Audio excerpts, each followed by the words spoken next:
পরিষ্কার করে বললেন নির্বাচনটা কখন হবে। মির্জা ফখরুল। বিএনপির মহাসচিব মির্জা ফখরুল ইসলাম আলমগীর বলেছেন, এদেশের মানুষ তাদের নিজস্ব সরকার দেখতে চায়। বর্তমানে এমপি নেই, সমস্যা হলে কার কাছে যাবেন?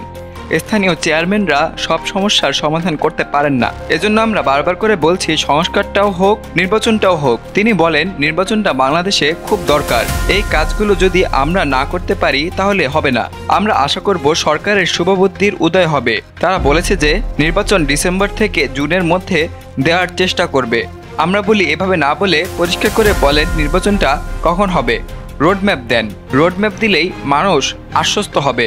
সোমবার বিকেলে ঠাকুরগাঁও সদর উপজেলার জগন্নাথপুর ইউনিয়নে গণসংযোগ কর্মসূচিতে তিনি এসব কথা বলেন। মির্জা ফখরুল ইসলাম বলেন, আরাকানদের সঙ্গে যোগাযোগের জন্য যে হিউম্যানিটি প্যাসেজ তৈরি করার সিদ্ধান্ত সব দলের মতামতে নেওয়া উচিত ছিল, সরকারের দায়িত্ব ছিল সব রাজনৈতিক দলের সঙ্গে কথা বলা। কারণ আমরা রোহিঙ্গাদের নিয়ে এমনিতেই সমস্যায় আছি। আমরা কোনো যুদ্ধ চাই না, আমরা গাজায় পরিণত হতে চাই না। মির্জা ফখরুল ইসলাম বলেন, গত 15 বছরে আপনাদের সঙ্গে আমার খুব কম দেখা হয়েছে। কারণ আপনারা সবাই জানেন এই 15 বছর আমাদের শান্তিতে থাকতে দেয়নি। এই এলাকার একজন ভাই, তাকে ইতিমধ্যে 14 সালের নির্বাচনের সময় প্রায় 9 জনকে হত্যা করা হয়েছিল। বড় খোঁচাবাড়িতে আমাদের এক ভাইয়ের হাত কেটে নেওয়া হয়েছিল। 18 সালে নির্বাচনের সময় আমরা কেউ এ এলাকায় ঢুকতে পারিনি। তারা আমাদের বাড়িগুলো জ্বালিয়ে দিয়েছিল, আমাদের রাস্তা গাছ ফেলে বন্ধ করে দিয়েছিল, যাতে করে আমরা আপনাদের কাছে আসতে না পারি, নির্বাচন করতে না পারি। এই নির্বাচনগুলোতে আপনারাও ভোট দিতে পারেননি। গত 15 বছরে আপনারা ভোট দিতে পারেননি। নতুন ছেলেরা তো পারেইনি। এই 15 বছরে আমাদের অনেক ক্ষতি হয়েছে। আমাদের দেশের লক্ষ লক্ষ কোটি টাকা তারা বিদেশে পাচার করেছে, ব্যাংকগুলো লুট করেছে। তিনি আরও বলেন, রাস্তাগুলো দিয়ে যাতায়াত করা যাচ্ছিল না। এগুলোর নাম করে তারা অনেক টাকা নিয়ে চলে গেছে। বিএনপির যদি গন্ধ পেয়েছে কোথাও, তার চাকরি হয়নি, ব্যবসা বাণিজ্য হয়নি। চাকরির জন্য লক্ষ লক্ষ টাকা ঘুষ দিতে হয়েছে। এই অবস্থার পরিপ্রেক্ষিতে দেশের যে অবকাঠামো ছিল, সুন্দর ব্যবস্থা ছিল, সে ব্যবস্থাটা নষ্ট হয়ে গিয়েছে। পরে এদেশের মানুষ অস্থির হয়ে জীবন দিয়ে তারা হাসিনাকে তাড়িয়েছে। আপনারা দেখেছেন মানুষ কোনো কিছুকে ভয় পায়নি এই দিনগুলোতে।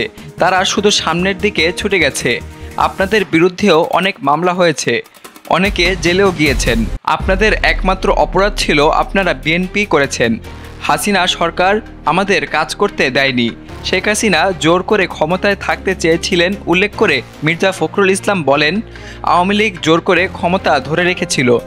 ক্ষমতা ধরে রাখার জন্য সরকার যা করা দরকার তাই করেছিল। সারা বাংলাদেশকে নিয়ে আমাদের কাজ করতে হবে। সে কারণে বেশি সময় পাই না আপনাদের মাঝে আসার। ঠাকুরগাঁয়ের সাধারণ মানুষ 15 বছর উন্নয়ন থেকে বঞ্চিত হয়েছে। চাকরি, কৃষকের ন্যায্য পাওনা থেকে, শ্রমিক ভাইয়ের পাওনা থেকে বঞ্চিত হয়েছে। আগামীতে যদি আমরা নির্বাচিত হতে পারি, সবার আগে নতুন কর্মসংস্থানের দিকে গুরুত্ব দেব। আমাদের যুব তরুণ ছেলেমেয়েরা যে চাকরি পায় না, তারা যেন চাকরি পায়, সে ব্যবস্থা আমরা সবার আগে করব। আসুন আমরা যাতে করে সবার জন্য, মানুষের জন্য কাজ করতে পারি, সেই কামনা করি। এ সময় জগন্নাথপুর ইউনিয়ন বিএনপির সভাপতি তোফাজ্জল হোসেনের সভাপতিত্বে বক্তব্য দেন সদর উপজেলা বিএনপির সভাপতি মোহাম্মদ আব্দুল হামিদ। এতে বিএনপি অঙ্গ সংগঠনের নেতাকর্মীরা উপস্থিত ছিলেন। এরপর একই ইউনিয়নের বড় খোঁচাবাড়িতে পথসভায় বক্তব্য দেন মির্জা ফখরুল ইসলাম আলমগীর।